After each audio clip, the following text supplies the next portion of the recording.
ಓಂ ಶ್ರೀ ಗುರು ಬಸವಲಿಂಗಾಯ ನಮಃ. ನಾಳೆ 31/5/2026 ಗಂಡುಮೆಟ್ಟಿನಾಡಿನ ಬೆಳಗಾವಿ ಜಿಲ್ಲೆಯ ಬೈಲಹೊಂಗಲ ತಾಲೂಕಿನ ನಾಗನೂರು ಗ್ರಾಮದಲ್ಲಿ ಡಾಕ್ಟರ್ ಶಿವಬಸವ ಸಭಾಭವನದಲ್ಲಿ ನನ್ನ ಗೆಳೆಯರ ಬಳಗ ನನ್ನ ಹುಟ್ಟುಹಬ್ಬದ ನಿಮಿತ್ತವಾಗಿ ಪ್ರತಿಭಾ ಪುರಸ್ಕಾರ ಮತ್ತು ಸಾಧಕರಿಗೆ ಒಂದು ಸನ್ಮಾನ ಕಾರ್ಯಕ್ರಮವನ್ನು ಹಮ್ಮಿಕೊಂಡಿದ್ದಾರೆ. ವಿಶೇಷವಾಗಿ ನಮ್ಮ ಎಲ್ಲ ಗೆಳೆಯರ ಬಳಗ ಮತ್ತು ಶೂರ ಸಂಗೊಳ್ಳಿ ರಾಯಣ್ಣ ಚೆನ್ನಮ್ಮನ ಅಭಿಮಾನಿ ಮತ್ತು ನನ್ನ ರಂಗಾಯಣದ ನಿರ್ದೇಶಕನಿದ್ದಾಗ ಎಲ್ಲ ಕಲಾವಿದರ ಬಳಗ ಎಲ್ಲರೂ ಒಟ್ಟಿಗೆ ಸೇರಿ ಇದೊಂದು ಪ್ರತಿ ವರ್ಷ, ಯಾಕಂದರೆ ಪ್ರತಿ ವರ್ಷ ನನ್ನ ಹುಟ್ಟುಹಬ್ಬವನ್ನು ನಾನು ಅನಾಥಾಶ್ರಮ ಮತ್ತು ವೃದ್ಧಾಶ್ರಮದಲ್ಲಿ ಆಚರಣೆ ಮಾಡ್ಕೊಳ್ತಿದ್ದೆ. ಯಾಕಂದರೆ ನನ್ನ ಕುಟುಂಬ ಕರ್ಕೊಂಡು ಹೋಗಿ ಅವ್ರ ಜೊತೆ ಎಲ್ಲ ಊಟ ಮಾಡಿಕೊಂಡು ಪ್ರತಿ ವರ್ಷ ಆ ಥರ ಹುಟ್ಟುಹಬ್ಬನ ನಾನು ಆಚರಣೆ ಮಾಡ್ಕೊಳ್ತಾ ಇದ್ದೆ. ಆದರೆ ಈ ವರ್ಷ ಭಾಳ ಒಂದು ವಿಭಿನ್ನವಾಗಿ ಅರ್ಥಪೂರ್ಣವಾದಂಥ ಒಂದು ಕಾರ್ಯಕ್ರಮವನ್ನು ಮಾಡೋಣ ಅಂತ ಎಲ್ಲ ಗೆಳೆಯರ ಬಳಗ ಅವರ ಸಭೆ ಮೇಲೆ ಸಭೆ ಸೇರಿ ಒಂದು ಭಾಳ ಅಂದರೆ ಪ್ರತಿ ವರ್ಷ ನಾವು ಏನು SLC ಮತ್ತು PUC ವಿದ್ಯಾರ್ಥಿಗಳ ಒಂದು ಏನು ಫಲಿತಾಂಶ ಬಂದ ಮೇಲೆ ಅವ್ರವ್ರ ಮನೆಗೆ ಹೋಗಿ ನಾವು ಸನ್ಮಾನ ಮಾಡ್ತಿದ್ವಿ, ಗೆಳೆಯರ ಬಳಗ ನಾವೆಲ್ಲ ಸೇರಿ. ಯಾಕಂದ್ರೆ 10 ವರ್ಷದಿಂದ ನಾವು ಮಾಡಿಕೊತ ಬಂದಿದ್ದೀವಿ. ನಾವು ಯಾವುದೇ ಒಂದು ಯಾವುದೋ ಒಂದು ಮಾಧ್ಯಮದಲ್ಲಿ ಪಬ್ಲಿಸಿಟಿಯಾಗಿ ತೊಗೊಳ್ಲಿಕ್ಕೆ ನಾವು ಇದನ್ನು ಮಾಡಿಲ್ಲ. ಯಾಕಂದರೆ ಅವ್ರವ್ರ ಮನೆಗೆ ಹೋಗಿ ಯಾರೋ ಬಡ ವಿದ್ಯಾರ್ಥಿಗಳಿದ್ದರೂ ಅವ್ರಿಗೆ ಸಹಾಯ ಮಾಡೋದರಿಂದ ಮತ್ತು ಅವರಿಗೆ ನಾವು ಪ್ರೋತ್ಸಾಹ ಮಾಡೋದರಿಂದ ಒಂದು ಸನ್ಮಾನ ಮಾಡಿ ಗುರುತಿಸಿ ಎಲ್ಲರನ್ನೂ ಸನ್ಮಾನ ಮಾಡ್ತಾ ಬಂದಿದ್ವಿ. ಆದರೆ ಈ ವರ್ಷ 45ನೇ ನನ್ನ ಹುಟ್ಟುಹಬ್ಬದ ನಿಮಿತ್ತವಾಗಿ ನನ್ನ ಗೆಳೆಯರ ಬಳಗ ಎಲ್ಲ ಸೇರಿ ಇಲ್ಲ ಇದನ್ನು ವಿಭಿನ್ನವಾಗಿ ಎಲ್ಲ ವಿದ್ಯಾರ್ಥಿಗಳನ್ನು ಒಂದು ವಿಜೃಂಭಣೆಯಿಂದ ಒಂದು ಅರ್ಥಪೂರ್ಣವಾಗಿ, ಯಾಕಂದ್ರೆ ಇವತ್ತು ವಿದ್ಯಾರ್ಥಿಗಳು ಹಗಲಿರುಳು ನಿರಂತರ ಪ್ರಯತ್ನ ಮಾಡಿ ಅವರು ಎಷ್ಟೋ ಒಂದು ಮಾರ್ಕ್ಸನ್ನು ಅಂಕಗಳನ್ನು ತೊಗೊಂಡಿರ್ತಾರೆ. ತೊಗೊಂಡಾಗ ಅವರ ಪಾಲಕರು ಇರ್ಬೋದು, ಅವ್ರ ಮನೆಯಲ್ಲಿ ಅಕ್ಕಪಕ್ಕದಲ್ಲಿ ಮಕ್ಕಳಿಗೆ ಪ್ರೆಷರ್ ಇರುತ್ತೆ. ಏನಂದರೆ ಇಷ್ಟು ಇನ್ನೂ ಮಾಡಲಿಲ್ಲಲ್ಲ, ಇನ್ನೂ ಅಂಕ ಪಡಲಿಲ್ಲ ಅನ್ನೋದು ಅವ್ರ ಮೇಲೆ ಮಾನಸಿಕ ಒಂದು ಒತ್ತಡ ಇರುತ್ತೆ.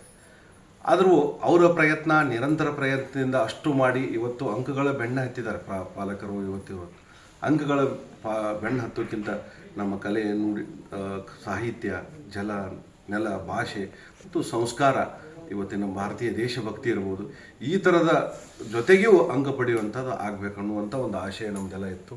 ಹೀಗಾಗಿ ಎಲ್ಲ ವಿದ್ಯಾರ್ಥಿಗಳನ್ನು ವಿಶೇಷವಾಗಿ ಅವ್ರನ್ನ ಗೌರವಿತವಾಗಿ ಎಲ್ಲ ಮಠಾಧೀಶರು ಮತ್ತು ಎಲ್ಲ ಒಂದಿಷ್ಟು ರಾಜಕಾರಣಿಗಳು, ಸಾಧಕರು ಎಲ್ಲರೂ ವೇದಿಕೆ ಮೇಲೆ ಅವರನ್ನು ಅವರ ಸಮ್ಮುಖದಲ್ಲಿ ಅವರಿಂದ ನಮ್ಮ ಪೂಜ್ಯ ಡಾಕ್ಟರ್ ಏನು ಮಣಿಪ್ರಸವ ಜಗದ್ಗುರು ಸಿದ್ದರಾಮ ಮಹಾಸ್ವಾಮೀಜಿಯವರು ಮತ್ತು ಕಿತ್ತೂರಿನ ಕಲ್ಮಠದ ರಾಜಗುರು ಸ್ವಾಮೀಜಿಯವರು ಅವರೆಲ್ಲರೂ ಕೂಡ ಬಂದು ಈ ಒಂದು ವಿದ್ಯಾರ್ಥಿಗಳಿಗೆ ಒಂದು ಹಾರೈಸಿ ಅವರಿಗೆ ಆಶೀರ್ವಾದ ಮಾಡಿ ಅವರಿಗೆ ಗೌರವಿಸುವಂಥ ಒಂದು ಕಾರ್ಯಕ್ರಮವನ್ನು ನಮ್ಮ ಗೆಳೆಯರ ಬಳಗ ಮಾಡಿದೆ. ಅದರಲ್ಲಿ ವಿಶೇಷವಾಗಿ ನಮ್ಮ ಏನು ಗದಗದ ಜಗದ್ಗುರುಗಳು ಮತ್ತು ಕಿತ್ತೂರಿನ ಕಲ್ಮಠದ ಶ್ರೀಗಳ ದಿವ್ಯ ಸಾನ್ನಿಧ್ಯದಲ್ಲಿ, ಹಾಗೆ ಈ ಒಂದು ಕಾರ್ಯಕ್ರಮವನ್ನು ನಮ್ಮ ಹಿರಿಯ ಪತ್ರಕರ್ತರು ಮತ್ತು ಗಣಿತ ವಿಷಯದ ಸಂಪನ್ಮೂಲ ವ್ಯಕ್ತಿಗಳು ಆದಂಥ ನನ್ನ ಮಾರ್ಗದರ್ಶಕರಾದಂಥ ಈಶ್ವರಣ್ಣ ಹೂಟಿಯವರು ಅವರು ಬಂದು ಈ ಕಾರ್ಯಕ್ರಮವನ್ನು ಉದ್ಘಾಟನೆ ಮಾಡಿ ಎಲ್ಲ ವಿದ್ಯಾರ್ಥಿಗಳಿಗೂ ಒಂದು ಆತ್ಮಸ್ಥೈರ್ಯವನ್ನು ತುಂಬಿ ಮತ್ತು ಅವರಿಗೆ ಒಂದು ಮಾರ್ಗದರ್ಶನವನ್ನು ನೀಡಲಿದ್ದಾರೆ. ಮತ್ತು ಈ ಕಾರ್ಯಕ್ರಮದ ಒಂದು ಉಪನ್ಯಾಸಕರಾಗಿ ಆಗಮಿಸ್ತಾ ಇರುವಂಥ ಬಸವರಾಜ ಸಂಗಪ್ಪ ಕರಿವಿನಕೊಪ್ಪ, CPI ಅಬಕಾರಿ ಇಲಾಖೆ ರಾಮದುರ್ಗ, ಇವರು ಕೂಡ ಆಗಮಿಸಿ ಈ ಕಾರ್ಯಕ್ರಮದ ಉಪನ್ಯಾಸವನ್ನು ನೀಡಲಿದ್ದಾರೆ. ಹಾಗೆ ನಮ್ಮೂರಿನ ಹಿರಿಯ ಜೀವಾದಂಥ ದೊಡ್ಡನಾಯ್ಕ ಮುದ್ನಾಯ್ಕ ಪಾಟೀಲ್ ಅವರು ಈ ಒಂದು ಕಾರ್ಯಕ್ರಮದ ಅಧ್ಯಕ್ಷತೆಯನ್ನು ವಹಿಸ್ಕೊತಾ ಇದ್ದಾರೆ. ಹಾಗೆ ಮುಖ್ಯ ಅತಿಥಿಗಳಾಗಿ ಮೂನಗೌಡ ಬಸನಗೌಡ ಪಾಟೀಲ್ರವರು ಮುಖ್ಯ ಅತಿಥಿಗಳಾಗಿ ಆಗಮಿಸ್ತಾ ಇದ್ದಾರೆ. ಹಾಗೆ ಈ ಕಾರ್ಯಕ್ರಮದ ಮುಖ್ಯ ಅತಿಥಿಗಳಾಗಿ ಬಸವರಾಜ್ ಪರಣ್ಣವರು ಆಗಮಿಸ್ತಾ ಇದ್ದಾರೆ. ಹಾಗೆ ಶಂಕರಗೌಡ ಯಲ್ಲನಗೌಡ ಪಾಟೀಲ್ ಅವರು ಕೂಡ ಆಗಮಿಸ್ತಾ ಇದ್ದಾರೆ. ಹಾಗೆ ಅತಿಥಿಗಳಲ್ಲಿ ಸಿದ್ದಯ್ಯ ಹಿರೇಮಠ ಅವರು ಕೂಡ ಆಗಮಿಸ್ತಾ ಇದ್ದಾರೆ. ಆನಂದ್ ಜಕಾತಿ ಅವರು ಆಗಮಿಸ್ತಾ ಇದ್ದಾರೆ. ಹಾಗೆ ಬಸವನಗೌಡ ಕೊಳದೂರವರು, ಹಾಗೆ ನಮ್ಮ ಕ್ಷೇತ್ರ ಶಿಕ್ಷಣಾಧಿಕಾರಿಯಾದಂಥ AN ಪ್ಯಾಟೀಸ್ ಅವರು, ಹಾಗೆ ನಮ್ಮ ತಾಲೂಕಾ ವೈದ್ಯಾಧಿಕಾರಿಗಳಂಥ ಸಂಜಯ್ ಸಿದ್ದನ್ನವರು ಕೂಡ ಈ ಕಾರ್ಯಕ್ರಮದ ಅತಿಥಿಗಳಾಗಿ ಆಗಮಿಸ್ತಾ ಇದ್ದಾರೆ. ಹಾಗೆ ವಿಶೇಷವಾಗಿ ನಮ್ಮ ರಾಮದುರ್ಗ ತಾಲೂಕಿನ ಆ, ಏನು CB ಪಾಟೀಲ್ರು ನಿವೃತ್ತ ಸಹಾಯಕ ಅರಣ್ಯ ಸಂರಕ್ಷಣಾ ಅಧಿಕಾರಿಗಳು ಕೂಡ ಅತಿಥಿಯಾಗಿ ಆಗಮಿಸ್ತಾ ಇದ್ದಾರೆ. ಹಾಗೆ ಶಿವನ್ ಸಿಂಗ್ ರೂಪ್ ಸಿಂಗ್ ಮುಖಾಶಿ ಅವರು, ಹಾಗೆ ನಮ್ಮ ಕನ್ನಡ ಸಾಹಿತ್ಯ ಪರಿಷತ್ತಿನ ತಾಲೂಕು ಅಧ್ಯಕ್ಷರಾದಂಥ NR ಟಕ್ಕಾಯಿ ಸರ್ ಕೂಡ ಆಗಮಿಸ್ತಾ ಇದ್ದಾರೆ. ನಮ್ಮ ಕರವೇ ಜಿಲ್ಲಾಧ್ಯಕ್ಷರಾದಂಥ ದೀಪಕ್ ಗುಡ್ನೆಟ್ಟಿ ಅವರು, ಹಾಗೆ ಲಕ್ಷ್ಮೀ ಮಹಾದೇವ್ ಅರವಿಂಚಿ ಅವರು ಸಾಹಿತಿಗಳು ಅವರು ಕೂಡ ಆಗಮಿಸ್ತಾ ಇದ್ದಾರೆ. ಮತ್ತು ರವಿ ಬಸಪ್ಪ ಪರ್ವಿನೇಕರ್ ಅವರು ಹಿಂದುಳಿದ ಇಲಾಖೆ ರಾಮದುರ್ಗದವರು ಅವರು ಕೂಡ ಆಗಮಿಸ್ತಾ ಇದ್ದಾರೆ. ಹಾಗೆ ಉಮೇಶ್ ಮಲ್ಲಪ್ಪ ಹುಡೇದವರು ಅವರು ಕೂಡ ಅಥಣಿಯ ಒಂದು ಏನು ತೂಕ ಮತ್ತು ಮಾಪನ ಶಾಸ್ತ್ರ ಇಲಾಖೆಯ ಅಧಿಕಾರಿಗಳು ಅವರು ಕೂಡ ಮುಖ್ಯ ಅತಿಥಿಗಳಾಗಿ ಸನ್ಮಾನವನ್ನು ಸ್ವೀಕಾರ ಮಾಡಲಿದ್ದಾರೆ. ಹಾಗೆ ನಮ್ಮ ಊರಿನ ಏನು ಬಸವರಾಜ್ ಬಸಲಿಂಗಪ್ಪ ವಾಳದ್ ACF ಆಗಿ ಇವತ್ತೇನು ಒಂದು ಪ್ರಮೋಷನ್ ಆಗಿದೆ, ಅವ್ರಿಗೂ ಕೂಡ ನಾವು ಸನ್ಮಾನ ಇಟ್ಕೊಂಡಿದ್ದೇವೆ. ಅವರು ಕೂಡ ಬಂದು ಸನ್ಮಾನವನ್ನು ಸ್ವೀಕಾರ ಮಾಡಲಿದ್ದಾರೆ. ಹಾಗೆ ಶಿವಲಿಂಗಪ್ಪ ನಾಗಪ್ಪ ಭದ್ರಣ್ಣವರು ಅವರು ಕೂಡ ನಮ್ಮೂರಿನ ಗ್ರಾಮದವರು, ನಿರೀಕ್ಷಕರು ಅಬಕಾರಿ ಇಲಾಖೆ ಹುಬ್ಬಳ್ಳಿ ಅವರು ಕೂಡ ಒಂದು ಪ್ರಮೋಷನ್ ಆಗಿದೆ, ಅವ್ರಿಗೂ ಕೂಡ ನಾವು ಸನ್ಮಾನ ಇಟ್ಕೊಂಡಿದ್ದೀವಿ. ಹಾಗೆ ಚಂದ್ರಶೇಖರ್ ತುರ್ಮರಿ ಅವರು ಕೂಡ ಅತಿಥಿಗಳಾಗಿ ಬರ್ತಾ ಇದ್ದಾರೆ. ಚಂದ್ರಶೇಖರ್ ರುದ್ರಪ್ಪ ಕೊಪ್ಪದವರು, ಹೀಗೆ ಸಾಹಿತಿಗಳು, ಜಾನಪದ ಕಲಾವಿದರು ಕೂಡ ಈ ಕಾರ್ಯಕ್ರಮದಲ್ಲಿ ಭಾಗವಹಿಸ್ತಾ ಇದ್ದಾರೆ. ವಿಶೇಷವಾಗಿ ನಾವು ಈ ಏನು ವಿದ್ಯಾರ್ಥಿಗಳ ಜೊತೆಗೆ ಏನು SLC ಮತ್ತು PUCಯಲ್ಲಿ ಹೆಚ್ಚು ಅಂಕ ಪಡೆದವರಂಥ ವಿದ್ಯಾರ್ಥಿಗಳಿಗೆ ನಾವೇನು ಒಂದು ಪ್ರತಿಭಾ ಪುರಸ್ಕಾರ ಇಟ್ಕೊಂಡಿದ್ವಿ, ಹಾಗೆ ಒಂದು ಸಾಧಕರಿಗೂ ಕೂಡ ಸನ್ಮಾನವನ್ನು ನಾವು ಹಮ್ಮಿಕೊಂಡಿದ್ವಿ.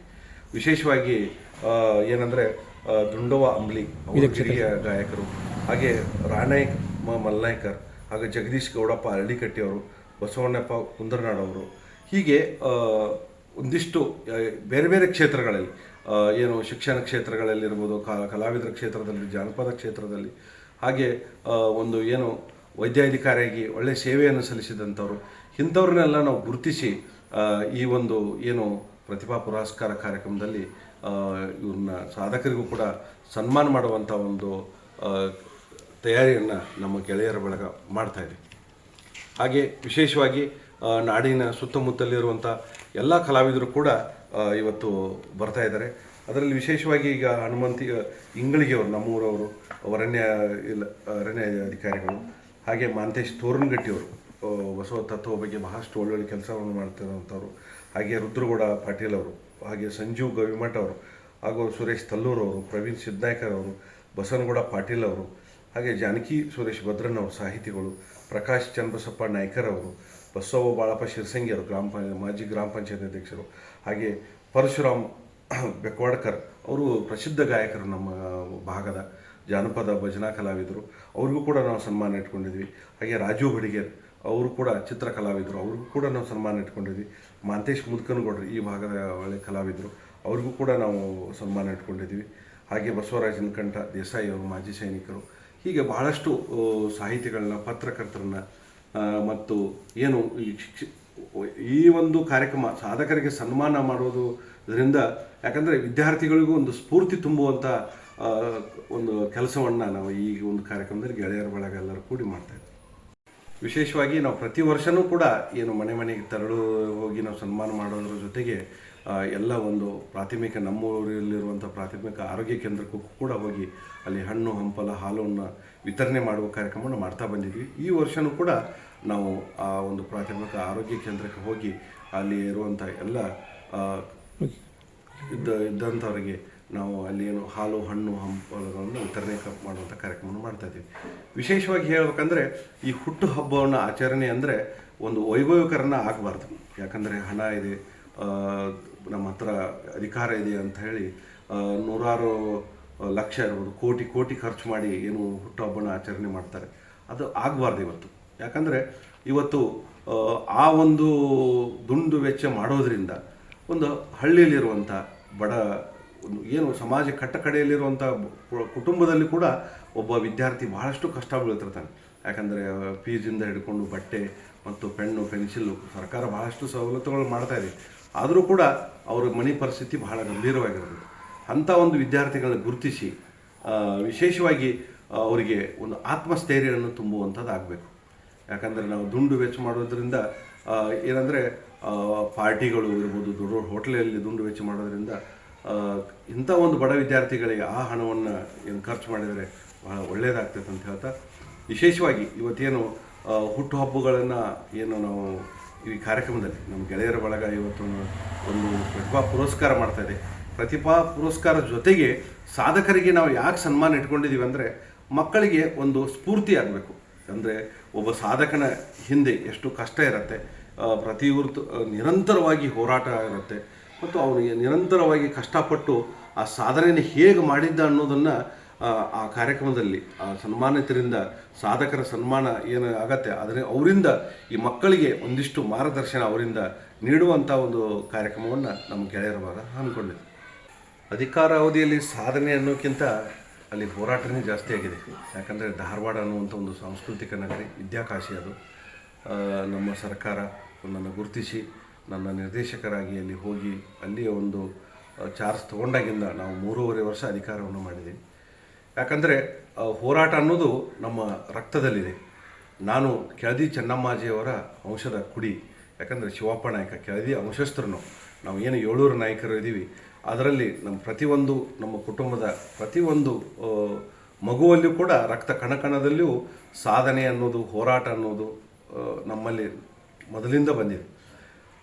ಧಾರವಾಡ ರಂಗಾಯಣದ ಒಂದು ಏನು ನಾನು ಅಧಿಕಾರ ತಗೊಂಡಾದ ಮೇಲೆ ಆ ರಂಗಾಯಣವನ್ನು ಎಲ್ಲರೂ ಮಾಡುವಂಥದ್ದನ್ನು ನಾವು ಮಾಡಿಲ್ಲ ಇಲ್ಲಿ. ಯಾಕಂದರೆ ರಂಗಾಯಣದಲ್ಲಿ ಸಾಕಷ್ಟು ಜನ ಕಲಾವಿದರು ಒಳ್ಳೊಳ್ಳೆ ಕೆಲಸಗಳನ್ನು ನಿರ್ದೇಶಕರು, ಮಾಜಿ ನಿರ್ದೇಶಕರು, ನಮ್ಮ ನಟರಾಜ್ ಎನಿಗೆ ಅವರು ಕೂಡ ಭಾಳ ಒಳ್ಳೆಯ ಕೆಲಸ ಮಾಡಿದ್ದಾರೆ. ಅವರ ಒಂದು ದಾರಿಯಲ್ಲಿ ನಾವೊಂದಿಷ್ಟು ಒಳ್ಳೆಯ ಕೆಲಸಗಳನ್ನು ಮಾಡಬೇಕು ಮತ್ತು ರಂಗಾಯಣವನ್ನು ಒಂದು ಒಳ್ಳೆಯ ಬದಲಾವಣೆಯನ್ನು ತರಬೇಕು ಅನ್ನುವಂಥ ಒಂದು ನಿಟ್ಟಿನಲ್ಲಿ ನಾನು ಕೆಲಸ ಮಾಡಿದೆ. ಅಲ್ಲಿ ಒಂದಿಷ್ಟು ಹಿರಿಯ ಸಾಹಿತಿಗಳು, ಕಲಾವಿದರು, ಒಂದಿಷ್ಟು ಎಲ್ಲ ಹಿರಿಯರ ಒಂದು ಏನು ಅವರ ಸಹಕಾರದೊಂದಿಗೆ ನಾನು ಒಳ್ಳೆಯ ಕೆಲಸಗಳನ್ನು ಮಾಡಲಿಕ್ಕೆ ನಾನು ಪ್ರಯತ್ನ ಮಾಡಿದೆ. ವಿಶೇಷವಾಗಿ ಗೊತ್ತಿದೆ ನಿಮಗೆ, ಮಹಿಳಾ ನಾಟಕೋತ್ಸವ ಇರ್ಬೋದು, ಮಕ್ಕಳ ಬೇಸಿಗೆ ಶಿಬಿರ ಇರ್ಬೋದು, ಬಹಳಷ್ಟು ವಿಭಿನ್ನವಾಗಿ ನಾನು ಕೆಲಸ ಮಾಡಲಿಕ್ಕೆ ಅಲ್ಲಿ ಪ್ರಯತ್ನ ಮಾಡಿದೆ. ಅಲ್ಲಿ ಜನ ಮೊದಲು ನಮ್ಗೆ ಭಾಳ ಕಷ್ಟ ಆಯಿತು. ಆದಮೇಲೆ ನನಗೆ ಒಳ್ಳೆಯ ಸಹಕಾರ ಸಿಕ್ತು. ಅದರಲ್ಲಿ ನಾನು ಇಡೀ ವರ್ಲ್ಡ್ ರೆಕಾರ್ಡ್ ಅಂತ ಹೇಳೋದು ಹೆಮ್ಮೆಲೆ ಹೇಳ್ಬೋದು. ಯಾಕಂದರೆ ವೀರಾಣಿ ಕಿತ್ತೂರು ಚೆನ್ನಮ್ಮಾಜಿ ಒಂದು ಮೆಗಾ ನಾಟಕವನ್ನು ನಾನು ಮಾಡಿದೆ. ಇವತ್ತು ನಾನೊಬ್ಬ ರಾಜಕಾರಣಿಯಾಗಿ, ಒಬ್ಬ ಜಿಲ್ಲಾ ಪಂಚಾಯತಿ ಸ್ಥಾಯಿ ಸಮಿತಿ ಅಧ್ಯಕ್ಷನಾಗಿ ರಾಜಕಾರಣಿ ಗುರುತಿಸೋದು ಒಂದು ಕಡೆ ಆದರೆ, ಒಂದಿಷ್ಟು 99% ಭಾಗ ನನಗೆ ಗುರುತಿಸುವುದು ವೀರಾಣಿ ಕಿತ್ತೂರು ಚೆನ್ನಮ್ಮನ ನಾಟಕ. ಯಾಕಂದರೆ ಒಂದು ಜಗತ್ತಿನ ಇತಿಹಾಸದಲ್ಲಿ 50,000 ಒಂದು ಪ್ರೇಕ್ಷಕರನ್ನ, ಆಡಿಯನ್ಸನ್ನು ಹುಟ್ಟು ಹಾಕಿರುವಂಥ ಒಂದು ಕೀರ್ತಿ ಧಾರವಾಡ ರಂಗಾಯಣಕ್ಕೆ ಮತ್ತು ನನ್ನ ಪ್ರಯತ್ನಕ್ಕೆ ಬಂದಿದೆ. ಯಾಕಂದರೆ ಬಹಳಷ್ಟು ಇವತ್ತು ನೋಡ್ತಾ ಇದೆ, ನಾಟಕ ಅಂದರೆ ಅವರೇ ನಿರ್ದೇಶನ ಮಾಡೋದು, ಅವರೇ ಕೂತ್ಕೊಂಡು ಹೋಗಿ ಚಪ್ಪಾಳೆ ಬಿಡುವಂಥ ವ್ಯವಸ್ಥೆಗಳಿದೆ. ಅಂಥದ್ರಲ್ಲಿ ಒಂದು ವೀರಾಣಿ ಕಿತ್ತೂರು ಚೆನ್ನಮ್ಮನ ಗತವೈಭವವನ್ನು ಇಡೀ ರಾಜ್ಯದ ಜನಕ್ಕೆ ಕಣ್ತುಂಬಿಕೊಳ್ಳುವಂಥ ಒಂದು ಕೆಲಸವನ್ನು ನಾನು ಪ್ರಯತ್ನವನ್ನು ಮಾಡಿದ್ದೀನಿ. ನಾನು ಹೋರಾಟದಿಂದನೇ ಬಂದವನು. 2004ರಿಂದ ಅಖಿಲ ಕರ್ನಾಟಕ ಸರ್ವ ಕಲಾವಿದರ ಹಿತರಕ್ಷಣಾ ಸಂಘ ಅಂತ ಹೇಳಿ ಮಾಡಿ, ಪ್ರತಿಯೊಂದು ಕಲಾವಿದರ ಕುಂದುಕೊರತೆಯನ್ನು ಹತ್ತಿರದಿಂದ ನೋಡಿ ಹೋಗಿ ಕಲಾವಿದರ ಸಲುವಾಗಿ ಹೋರಾಟವನ್ನು ಮಾಡಿ ಸರ್ಕಾರದ ಗಮನ ಸೆಳೆಯುವಂಥ ಕೆಲಸವನ್ನು ಮಾಡಿದ್ವಿ. ಹಾಗೆ ಏನು ಕಲಾವಿದರಿಗೆ ಅನ್ಯಾಯ, ದೌರ್ಜನ್ಯ ಆದರೂ ಕೂಡ DC ಕಚೇರಿಗಳ ಮುಂದೆ ಹೋಗಿ ದೊಡ್ಡ ಅಧಿಕಾರಿಗಳ ಗಮನಕ್ಕೆ ತಂದು ಕಲಾವಿದರಿಗೆ ನ್ಯಾಯ ಒದಗಿಸುವಂಥ ಕೆಲಸವನ್ನು ಮಾಡಿದ್ದೀವಿ. ಅದರಲ್ಲಿ ವಿಶೇಷವಾಗಿ ಕಲಾವಿದರಿಗೆ, ಎಲೆಮರೆಕಾಯದಂಥ ಕಲಾವಿದರಿಗೆ ವೇದಿಕೆಯನ್ನು ಕೂಡ ಕೊಟ್ಟಿದ್ದೀವಿ. ಹೀಗಾಗಿ ಮಾಡ್ತಾ ಬಂದಿದ್ದೀವಿ. ಈಗ ನಾವು ಏನು 2004ರಿಂದ ಮತ್ತು ಈಗ ರಾಜಕಾರಣಿ ಆದಮೇಲೆ ಹೆಚ್ಚು ಕೆಲಸಗಳನ್ನು, ಕಲಾವಿದರ ಕುಂದುಕೊರತೆಗಳು ನನ್ನ ಮನೆಗೆ ಬಂದವಾಗ ಮಾಡಿದ್ದೀವಿ. ಆದರೆ ಕಲಾವಿದರ ಸಂಘದಿಂದ ನಾವೇನು ಹೋರಾಟಗಳು ಇವತ್ತೇನಿದೆ ಅದನ್ನು ನಿರಂತರವಾಗಿ ನಾವು ಇದನ್ನು ಮಾಡ್ತಾ ಬಂದಿದ್ದೀವಿ. ಮತ್ತು ಕಲಾವಿದರದ ಕಷ್ಟ ಸುಖಗಳನ್ನು ಹತ್ತಿರದಿಂದ ನೋಡಿದ್ರಿಂದ ಪ್ರತಿಯೊಂದು ಕಲಾವಿದರಿಗೆ ನನ್ನ ಮನೆಗೆ ಬಂದು ಕಷ್ಟ ಅಂತ ಬಂದವರಿಗೆ ನಾನು ಪ್ರತಿಯೊಂದು ಅವರ ಒಂದು ಕಷ್ಟದಲ್ಲಿ ನಾನು ಭಾಗಿಯಾಗಿದ್ದೀನಿ. ಸರ್, ನಮ್ಮ ತಂದೆಯವರು ಕಲಾವಿದರೇ, ನಾನು ಯಾಕಂದರೆ ನಮ್ಮ ಕಲಾವಿದರ ನಾಡು ಇದು, ಗಂಡು ಮೆಟ್ಟಿನ ನಾಡು. ಇವತ್ತು ಶೂರ ಸಂಗೊಳ್ಳಿ ರಾಯಣ್ಣ, ಬೆಳವಡಿ ಮಲ್ಲಮ್ಮ, ಕಿತ್ತೂರು ಚೆನ್ನಮ್ಮ, ಅಮಟೂರು ಬಾಳಪ್ಪ, ವೀರವತಿ, ಏನು ಗಜವೀರ ಇರ್ಬೋದು, ಅಮಟೂರು ಬಾಳಪ್ಪ, ಅವರಾದಿ ವೀರಪ್ಪ, ಸರ್ದಾರ ಗುರುಸಿದ್ದಪ್ಪ, ಇಂಥ ಇಂಥ ವೀರರ ನಾಡಲ್ಲಿ ನಾವು ಜನಿಸಿದ್ದೀವಿ. ವಿಶೇಷವಾಗಿ ಬೆಳಗಾವಿ ಜಿಲ್ಲೆಯ ಒಂದು ಉತ್ತರ ಕರ್ನಾಟಕದ ಭಾಗದಲ್ಲಿ ಬೈಲಹೊಂಗಲ ತಾಲೂಕಿನಲ್ಲಿ ವಿಶೇಷವಾಗಿ ನಮ್ಮ ಊರಿಗೆ ಮನೆಗೆ ಒಬ್ಬ ಕಲಾವಿದ. ಆ ಥರ ಒಬ್ಬ ಕಲಾವಿದನಾಗಿ ನಾನು ಸಮಾಜಕ್ಕೆ ಸಂದೇಶ ಕೊಡುವಂಥ ಚಲನಚಿತ್ರವನ್ನು ಮಾಡಿದ್ದೀನಿ. ಯಾಕಂದರೆ ನಾನು ಹಣವನ್ನು ಕಳ್ಕೊಂಡು ಬಹಳಷ್ಟು ಕಷ್ಟವನ್ನು ಅನುಭವಿಸಿದ್ದೀನಿ, ಹಣವನ್ನು ಕಳ್ಕೊಂಡಿದ್ದೀನಿ. ಆದರೂ ನನಗೆ ತೃಪ್ತಿ ಇದೆ. ಯಾಕಂದರೆ ನಾನು ಮಾಡ್ತಾ ಇರೋದು ಚಲನಚಿತ್ರಗಳು ಒಂದು ಸಮಾಜಕ್ಕೆ ಒಂದು ಸಂದೇಶ ಕೊಡುವಂಥ ಒಂದು ಚಲನಚಿತ್ರವನ್ನು ನಿರ್ಮಾಣ ಮಾಡಿದ್ದೀನಿ. ನಾನೇ ಒಂದು ಗಾಂಧೀಜಿ ಕನಸು ಅಂತೇಳಿ ಸ್ವಚ್ಛ ಭಾರತ ಬಗ್ಗೆ ಮಾಡಿದ್ದೆ. ಈಗ ನಮೋ ಭಾರತ್ ಅಂತೇಳಿ, ಯಾಕಂದರೆ ಒಬ್ಬ ರೈತನ ಮಗ, ಒಬ್ಬ ಸೈನಿಕ ಆಗಿ ಕಾಶ್ಮೀರದಲ್ಲಿ ಪಡುವಂಥ ಕಷ್ಟಗಳನ್ನು ಜನರಿಗೆ ಮುಟ್ಟಿಸುವಂಥ ಒಂದು ಒಳ್ಳೆಯ ಚಲನಚಿತ್ರವನ್ನು ನಿರ್ಮಾಣ ಮಾಡಿದ್ದೀನಿ. ಅದರಿಂದ ನನಗೆ ಖುಷಿಯಾಗಿದೆ. ಹೀಗಾಗಿ ಕಲಾವಿದನಾಗಿ ಒಬ್ಬ ರಾಜಕಾರಣಿಯಾಗಿ ಇವತ್ತು ನಾನು ನನ್ನ ಕ್ಷೇತ್ರದ ಜನ ನಮ್ಮೂರಲ್ಲಿ 2 ಬಾರಿ ಗ್ರಾಮ ಪಂಚಾಯತಿ ಅಧ್ಯಕ್ಷನಾಗಿ ಮಾಡಿದೆ, ಹಾಗೆ ಜಿಲ್ಲಾ ಪಂಚಾಯತಿ ಸದಸ್ಯನಾಗಿ ನನ್ನ ಆಯ್ಕೆ ಮಾಡಿದ್ದಾರೆ. ಹಾಗೆ ನಾನು ಭಾರತೀಯ ಜನತಾ ಪಾರ್ಟಿಯಿಂದ ಮುಂದಿನ ನಾನು ಏನು ಮುಂಬರುವ 2028ಕ್ಕೆ ಒಂದು MLA ಒಂದು ಅಭ್ಯರ್ಥಿಯಾಗಿ ನಾನು ಆಕಾಂಕ್ಷಿಯಾಗಿ ಇದ್ದೀನಿ. ಮತ್ತು ಈ ಸಲ ಮಾತ್ರ ಬಹಳಷ್ಟು ಕಿತ್ತೂರು ಕ್ಷೇತ್ರದಲ್ಲಿ ಭಾರತೀಯ ಜನತಾ ಪಾರ್ಟಿಯಿಂದ ನಮ್ಮ ಮೂಲ ಕಾರ್ಯಕರ್ತರು ಬಹಳಷ್ಟು ಜನ ಅಭ್ಯರ್ಥಿಗಳಿದ್ದಾರೆ. ನಮ್ಮ ಮೂಲ ಕಾರ್ಯಕರ್ತರ ಅಭ್ಯರ್ಥಿಗಳೇನಿದ್ದಾರೆ ಅವ್ರ ಜೊತೆಗೆ ನಾನು ನಿಲ್ತೀನಿ. ಮತ್ತು ಈ ಸಲ ಕಿತ್ತೂರು ಕ್ಷೇತ್ರಕ್ಕೆ ಭಾರತೀಯ ಜನತಾ ಪಾರ್ಟಿಯಿಂದ ಹೊಸ ಮುಖಕ್ಕೆ ಆದ್ಯತೆಯನ್ನು ನೀಡಬೇಕಂತ ನಾನು ನಮ್ಮ ರಾಜ್ಯ ನಾಯಕರಿಗೆ, ನಮ್ಮ ರಾಷ್ಟ್ರ ನಾಯಕರಿಗೆ ನಾನು ವಿನಂತಿ ಮಾಡ್ಕೋತೀನಿ ಮತ್ತು ಅವ್ರ ಗಮನಕ್ಕೂ ತರ್ತೀನಿ. ಯಾಕಂದರೆ ಇವತ್ತು ನಮ್ಮ ಕಿತ್ತೂರು ಕ್ಷೇತ್ರದಲ್ಲಿ ಭಾರತೀಯ ಜನತಾ ಪಾರ್ಟಿಯಲ್ಲಿ ಬಹಳಷ್ಟು ಹಗಲಿರುಳು ಶ್ರಮಿಸಿ ಕಷ್ಟಪಟ್ಟು ಪಾರ್ಟಿಯನ್ನು ಕಟ್ಟಿದಂಥ ಮೂಲ ಕಾರ್ಯಕರ್ತರು ನಮ್ಮ ಕಿತ್ತೂರು ಕ್ಷೇತ್ರದಲ್ಲಿ ಇವತ್ತಿದ್ದಾರೆ. ಅಂಥ ಕಲಾವಿದರನ್ನು ಇವತ್ತು ಮೂಲಿಗುಂಪು ಮಾಡುವಂಥ ಒಂದು ಕೆಟ್ಟ ವ್ಯವಸ್ಥೆ ಈ ನಮ್ಮ ಕಿತ್ತೂರು ಕ್ಷೇತ್ರದಲ್ಲಿ ಆಗಿದೆ.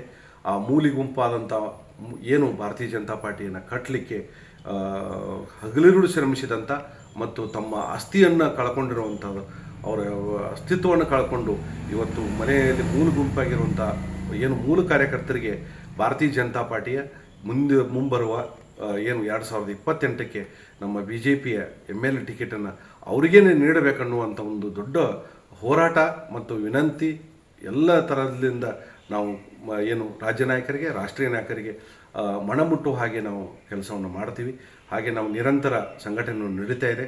ಆದಷ್ಟು ಏನು ಮುಂಬರುವ ಇನ್ನೊಂದು ದಿನಗಳಲ್ಲಿ ನಾವು ಪ್ರತಿ ಮನೆಗೂ ಹೋಗಿ ಕೂಡ ನಾವು ಭಾರತೀಯ ಜನತಾ ಪಾರ್ಟಿಯ ಒಂದು ಒಳ್ಳೆಯ ಮೂಲ ಕಾರ್ಯಕರ್ತರಿಗೆ, ಸಾಮಾನ್ಯ ವ್ಯಕ್ತಿ ಇವತ್ತು ಕಿತ್ತೂರು ಕ್ಷೇತ್ರದಲ್ಲಿ ಬಾಬಾಗೌಡರು ಏನೋ ಒಬ್ಬ ರೈತ ನಾಯಕನಾಗಿ ಏನೋ ಒಂದು ಹೊರಹೊಮ್ಮಿದರು, ಆ ಥರ ಒಬ್ಬ ಸಾಮಾನ್ಯ ವ್ಯಕ್ತಿ ಇವತ್ತು ಕಿತ್ತೂರು ಕ್ಷೇತ್ರದ ಮತದಾರ ನಿರೀಕ್ಷೆ ಏನಿದೆ ಅಂದರೆ ಒಬ್ಬ ಸಾಮಾನ್ಯ ವ್ಯಕ್ತಿ MLA ಆಗಬೇಕು ಅನ್ನೋ ಒಂದು ನಿರೀಕ್ಷೆ ಇದೆ. ಆ ಒಂದು ನಿರೀಕ್ಷೆ ಇವತ್ತು ಕೂಡ ಮನೆಗೆ ಏನಂದರೆ ತಾಯಂದಿರಿರ್ಬೋದು, ಎಲ್ಲ ರೈತರಿರ್ಬೋದು, ಹೋರಾಟಗಾರರಿರ್ಬೋದು, ಯುವ ಪಡೆಗಳು ಇರ್ಬೋದು, ಅವರಿಗೂ ಕೂಡ ಏನು ನಿರೀಕ್ಷೆ ಅಂದರೆ ಕಿತ್ತೂರು ಕ್ಷೇತ್ರದಲ್ಲಿ ಇಷ್ಟು ದಿವಸ ದೊಡ್ಡ ದೊಡ್ಡ ವ್ಯಕ್ತಿಗಳು, ದೊಡ್ಡ ದೊಡ್ಡ ಮನೆತನದವರು ಅನಿಸಿಕೊಂಡವರೇ MLA ಆಗಿದ್ದಾರೆ. ಈ ಸಲ ಒಬ್ಬ ಸಾಮಾನ್ಯ ರೈತನ ಮಗನ ಒಬ್ಬ ಕಲಾವಿದನಾಗಿ ನಮಗೆ ಹತ್ತಿರ ಸಿಗುವಂಥದ್ದು, ನಮಗೆ ಗೌರವ ಕೊಡುವಂಥದ್ದು ಮತ್ತು ಸರ್ಕಾರದ ಯೋಜನೆಗಳನ್ನು ನಮ್ಮ ಮನೆಗೆ ಮುಟ್ಟಿಸುವಂಥ ಒಬ್ಬ ಒಳ್ಳೆಯ ಪ್ರಾಮಾಣಿಕ ಒಬ್ಬ ಸಾಮಾನ್ಯ ವ್ಯಕ್ತಿ ಒಬ್ಬ MLA ಆಗಬೇಕು ಅನ್ನೋದು ಕಿತ್ತೂರು ಕ್ಷೇತ್ರದ ಒಂದು ದೊಡ್ಡ ಮಹದಾಶೆಯಾಗಿದೆ. ಆ ಒಂದು ಆಶಯ ಒಂದು ಪೂರಕವಾಗಿ ನಾವು ಇವತ್ತೇನು ಕಿತ್ತೂರು ಕ್ಷೇತ್ರದಲ್ಲಿ ನಾವು ಮೂಲ ಕಾರ್ಯಕರ್ತರು ಒಂದು ಪ್ರಯತ್ನ ಮಾಡಿ ಈ ಸಲ ಒಬ್ಬ ಸಾಮಾನ್ಯ ವ್ಯಕ್ತಿಗೆ ಭಾರತೀಯ ಜನತಾ ಪಾರ್ಟಿ MLA ಟಿಕೆಟ್ ನೀಡಬೇಕನ್ನುವಂಥ ಒಂದು ನಿಟ್ಟಿನಲ್ಲಿ ನಾವೆಲ್ಲರೂ ಕಾಯ್ತೇವೆ. ಏನಂದರೆ ಒಬ್ಬ MLA ಆದರೆ ಬರೀ ರಾಜಕಾರಣ ಮಾಡೋದು, ಸರ್ಕಾರದಿಂದ ಅನುದಾನ ತಂದು ಕೆಲಸಗಳನ್ನು ಮಾಡೋದು, ಗುದ್ಲಿ ಪೂಜೆ ಮಾಡೋದು ಅದು ಒಂದು MLA ಅಲ್ಲ. ಯಾಕಂದರೆ ಒಬ್ಬ MLA ಆದರೆ ಒಂದು ಸಮಗ್ರವಾಗಿ ಒಂದು ಕ್ಷೇತ್ರದ ಕೆಲಸಗಳನ್ನು ಮಾಡುವಂಥ ಒಬ್ಬ ಶಾಸಕ ಆಗಬೇಕು. ನನಗೇನಾದರೂ MLA ಒಂದು ಭಾರತೀಯ ಜನತಾ ಪಾರ್ಟಿ ನನ್ನ ಪಕ್ಷ ನನಗೆ ಅವಕಾಶವನ್ನು ಕೊಟ್ಟರೆ ನಾನು ಕಿತ್ತೂರು ಕ್ಷೇತ್ರದ ಎಲ್ಲ ಮತದಾರರ ಒಂದು ಆಶೀರ್ವಾದದಿಂದ ನಾನು ಏನಾದರೂ ಶಾಸಕನಾದರೆ ನಾನು ಮಾಡೋ ಕೆಲಸ ಏನಂದರೆ ಮೊದಲು ನಮ್ಮ ನಾಡ, ನುಡಿ, ಜಲ ಮತ್ತು ಭಾಷೆ ಮತ್ತು ರೈತರ ಪರವಾಗಿ ಇವತ್ತಿನ ಕಿತ್ತೂರು ಕ್ಷೇತ್ರದಲ್ಲಿ ರೈತರ ಕಷ್ಟಗಳಿರ್ಬೋದು ಮತ್ತು ಸಮಾಜದ ಕಟ್ಟುಕಡೆಯ ವ್ಯಕ್ತಿಯ ಕಷ್ಟಗಳನ್ನು ಕೂಡ ಅವ್ರನ್ನ ಮನೆಗೆ ಹೋಗಿ ಅವರನ್ನು ನಾನು ಸರ್ಕಾರದ ಯೋಜನೆಗಳನ್ನು ಮುಟ್ಟಿಸುವಂಥದ್ದು ಮಾಡ್ತೀನಿ. ವಿಶೇಷವಾಗಿ ನಮ್ಮ ನಾಡು ನುಡಿ ಅಂತ ಬಂದಾಗ ನಮ್ಮ ಕಿತ್ತೂರು ಕ್ಷೇತ್ರ ಕಿತ್ತೂರಿನ ವೀರಾಣಿ ಕಿತ್ತೂರು ಚೆನ್ನಮ್ಮನ ಗತವೈಭವವನ್ನು ಹೇಗೆ ಶೂರ ಸಂಗೊಳ್ಳಿ ರಾಯಣ್ಣನ ಒಂದು ರಾಕ್ ಗಾರ್ಡನ್ ಆಗಿದೆ, ಅದೇ ಮಾದರಿಯಲ್ಲಿ ಬಹಳ ವಿಭಿನ್ನವಾಗಿ ತಾಯಿ ವೀರಾಣಿ ಕಿತ್ತೂರು ಚೆನ್ನಮ್ಮನ ಒಂದು ಗತವೈಭವವನ್ನು ಇವತ್ತಿನ ಯುವ ಪೀಳಿಗೆಗಳಿಗೆ, ಮಕ್ಕಳಿಗೆ ಒಂದು ಮುಟ್ಟಬೇಕು. ತಾಯಿ ಚೆನ್ನಮ್ಮಾಜಿ ಹೋರಾಟಗಳು ಹೀಗಿದ್ದು ಅನ್ನೋದನ್ನು ನೆನಪಿಸುವಂಥ ಕೆಲಸವನ್ನು ನಾನು ಮಾಡ್ತೀನಿ. ಫಸ್ಟು ನಾನು ಶಾಸಕನಾದ ಮೇಲೆ ಕಿತ್ತೂರು ಕೋಟೆಯನ್ನು ಅದೇ ಥರ ಮಾದರಿಯೊಳಗೆ ಸರ್ಕಾರದ ಚೌಕಟ್ಟಲ್ಲಿ ಅಲ್ಲಿ ಮಾಡೋಕ್ಕೆ ಬಂದರೆ ಅಲ್ಲಿ ಮಾಡ್ತೀವಿ, ಇಲ್ಲಾಂದರೆ ಬೇರೆ ಕಡೆ ಒಂದು 100 ಎಕರೆಯಲ್ಲಿ ಏನು ಸಂಗೊಳ್ಳಿ ರಾಯಣ್ಣ ರಾಕ್ ಗಾರ್ಡನ್ ಇದೆ ಅದೇ ಥರ ವೀರಾಣಿ ಕಿತ್ತೂರು ಚೆನ್ನಮ್ಮಾಜಿಯ ಒಂದು ಅದೇ ಥರ ರಾಕ್ ಗಾರ್ಡನ್ನು ಮತ್ತು ಕೋಟೆಯನ್ನು ನಿರ್ಮಾಣ ಮಾಡ್ತೀವಿ. ಹಾಗೆ ಎಲ್ಲ ಬಡ ವಿದ್ಯಾರ್ಥಿಗಳಿಗೂ ಕೂಡ ಮತ್ತು ರೈತರ ಪರವಾಗಿರ್ಬೋದು ಮತ್ತು ಸಮಾಜಕ್ಕೆ ಕಟಕಡೆ ಇರುವಂಥ ಎಲ್ಲ ಬಡ ಕುಟುಂಬಗಳಿಗೂ ಕೂಡ ಸರ್ಕಾರದ ಯೋಜನೆಗಳು ಏನಿದಾವೆ ಮತ್ತು ಒಬ್ಬ ಶಾಸಕ ಅಂದರೆ ಏನು, ಶಾಸಕ ಸ್ಥಾನ ಅಂದರೆ ಏನು ಅನ್ನೋದನ್ನು ಇಡೀ ಕಿತ್ತೂರು ಕ್ಷೇತ್ರ ಜನಕ್ಕೆ ನಾನು ತೋರಿಸ್ಕೊಡ್ತೀನಿ. ಹಾಗೆ ವಿಶೇಷವಾಗಿ ಏನು ಅಂದರೆ ನಾನೊಬ್ಬ MLA ಒಂದು ದೊಡ್ಡ ಕಾರಲ್ಲಿ ಸುತ್ತೋದು ಅಂತ ಅದೊಂದು ಭಾಗ. ಆದರೆ ಈ ಕಿತ್ತೂರು ಕ್ಷೇತ್ರದ ಕರ್ನಾಟಕದಲ್ಲಿ 224 ಜನ ಏನು MLA ಇದ್ದಾರೆ. ಹಾಗೆ ಒಬ್ಬ MLA ಅಂದರೆ ಹೇಗಿರಬೇಕು ಅನ್ನುವಂಥ ಒಂದು ಮಾದರಿಯನ್ನು ಕಿತ್ತೂರು ಕ್ಷೇತ್ರದಿಂದ ನಾನು ತೋರಿಸ್ಕೊಡುವಂಥ ಪ್ರಯತ್ನ ಮಾಡ್ತೀನಿ. ಅದರಲ್ಲಿ ನಾನೇನಾದರೂ ಶಾಸಕನಾದ ಮೇಲೆ ಒಂದು ಪೋಸ್ಟ್ಮನ್ ಥರ, ಯಾಕಂದರೆ ಸರ್ಕಾರ ಮತ್ತು ಜನರ ಮಧ್ಯೆ ಒಂದು ಪೋಸ್ಟ್ಮನ್ ಥರ ಸರ್ಕಾರ ಯೋಜನೆಗಳು ಕೂಡ ನಾನು ಕೆಲಸ ಮಾಡಬೇಕನ್ನುವಂಥ ನಿಟ್ಟಿನಲ್ಲಿ ಆಸೆನ ಇಟ್ಕೊಂಡಿದ್ದೆ. ಗೆಳೆಯರ ಬಳಗ ಓಕೆ, ಅಭಿಮಾನಿ ಅಂದ್ರೆ ಬೇಡ. ಯಾಕಂದರೆ ನಮ್ಗೆ ಅಭಿಮಾನಿ ಅನ್ನೋದಿಲ್ಲ. ಯಾಕಂದರೆ ಎಲ್ಲರನ್ನೂ ಕೂಡ ನಾವು ಸಮಾನತೆಯಿಂದ, ಡಾಕ್ಟರ್ ಬಾಬಾ ಸಾಹೇಬ್ ಅಂಬೇಡ್ಕರ್ ಅವರ ಒಂದು ಆಶಯದಂತೆ ಎಲ್ಲರನ್ನೂ ಸಮಾನತೆಯಿಂದ ಕಾಣುವಂಥ ಒಂದು ವ್ಯವಸ್ಥೆ ಇದೆ. ಯಾಕಂದರೆ ನನಗೆ ಅಭಿಮಾನಿಗಳಲ್ಲ, ಕಾರ್ಯಕರ್ತರೇ ದೇವರು. ಅಭಿಮಾನಿಗಳೇ ಅನ್ನೋಕ್ಕಿಂತ ನನ್ನ ಗೆಳೆಯರ ಬಳಗನೇ ದೇವರು. ಯಾಕಂದರೆ ನನ್ನ ಅಭಿಮಾನಿ ಥರ ನೋಡಲ್ಲ, ಎಲ್ಲರನ್ನೂ ಗೆಳೆಯರು ಮತ್ತು ನನ್ನ ಕುಟುಂಬದ ಸದಸ್ಯರಂತ ನಾನು ನೋಡ್ತಾ ಇದ್ದೀನಿ. ಹೀಗಾಗಿ ನನ್ನ ಗೆಳೆಯರ ಬಳಗ ಯಾವಾಗಿಂದ, ಯಾಕಂದರೆ ನಾನು ರಾಜಕಾರಣಿ, 2 ಬಾರಿ ಗ್ರಾಮ ಪಂಚಾಯತಿ ಅಧ್ಯಕ್ಷನಿಂದ ಹಿಡ್ಕೊಂಡು ಇಲ್ಲಿವರೆಗೂ ಕೂಡ ನನ್ನ ಗೆಳೆಯರ ಬಳಗ ನನ್ನ ಜೊತೆ ಕಿತ್ಕೊಂಡು ನನ್ನ ಜೊತೆ ನನ್ನ ಕಷ್ಟ ಸುಖದಲ್ಲಿರ್ಬೋದು, ನನ್ನ ಏಳಿಗೆಗೆ ಸದಾ ಅವರು ಹಗಲಿರುಳು ಶ್ರಮಿಸಿದ್ದಾರೆ. ಅವರಿಗೂ ಕೂಡ ನಾನು ವಿಶೇಷವಾಗಿ ಅವ್ರಿಗೆ ಕೃತಜ್ಞತೆ ಸಲ್ಲಿಸ್ತೇನೆ. ಸರ್, ಇಲ್ಲಿವರೆಗೆ ನಮ್ಮ NK ನ್ಯೂಸ್ ಜೊತೆ ಮಾತುಕತೆ ನಡೆಸಿದ್ದಕ್ಕೆ ತಮಗೆ ಧನ್ಯವಾದಗಳು. ತಾವು ಇನ್ನೂ ಒಂದು ಸಮಾಜದಲ್ಲಿ ಹೆಚ್ಚಿನ ಒಂದು ಸೇವೆ ಮಾಡಿ, ಸಮಾಜದಲ್ಲಿ ಇನ್ನೂ ವಿವಿಧ ಕ್ಷೇತ್ರಗಳಲ್ಲಿ ಸಾಧನೆ ಮಾಡಿ ಸಮಾಜಕ್ಕೆ ಸ್ಫೂರ್ತಿಯಾಗಲಿ ಅಂತ ಹಾರೈಸ್ತೀವಿ. ತಮಗೆ ಧನ್ಯವಾದಗಳು ಸರ್.